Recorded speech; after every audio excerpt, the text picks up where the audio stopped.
One of the biggest problems that businesses face today is they tell me that they are not adaptable, innovative, or inspirational.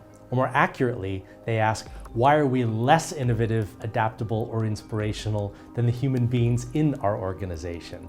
You would think collectively there should be an exponential improvement in those factors when you bring people together in communities. But there's something about organizational life that pulls those factors out rather than contributes to them. The answer to why that problem is happening, it rests in the company's management model, how they incentivize, how they recruit, what their processes and systems are, etc.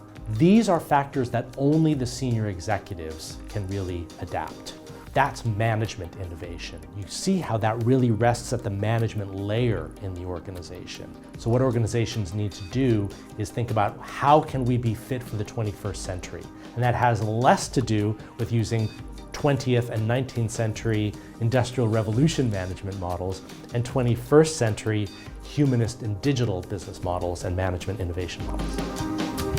There are fundamental differences between the Industrial Revolution management model and a human-centric leadership management model. The Industrial Revolution was predicated on the point that a human being is a cog in a manufacturing wheel. But as a result, what we also do is bleed out the humanity in organizational life.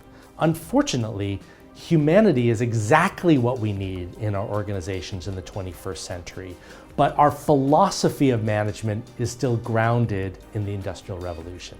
So what is human-centric leadership?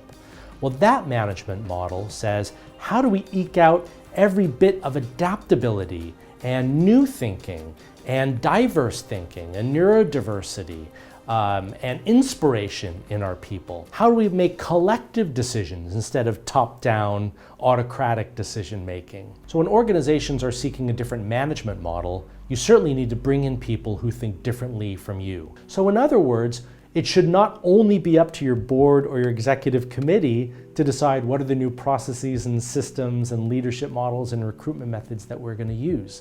Open it up to your people. Maybe have it be bottom up. Maybe do a little bit of crowdsourcing in your organization and ask some questions in your intranet and see what examples you get. So these should not be dictums from on high, but invitations for your people to participate. The point is you want neurodiversity in your decision making. So you want to democratize decisions. You're not elbowing out your senior-most executives. They're still part of the decision-making process. The difference between new decision-making and old school decision-making is that in old school decision-making, the senior executives were the only people who were joining in on the major decisions that the companies were making. If you're going to invite other people to participate in major decisions, then you want to include as many perspectives as possible. It's a subtle but fundamental difference.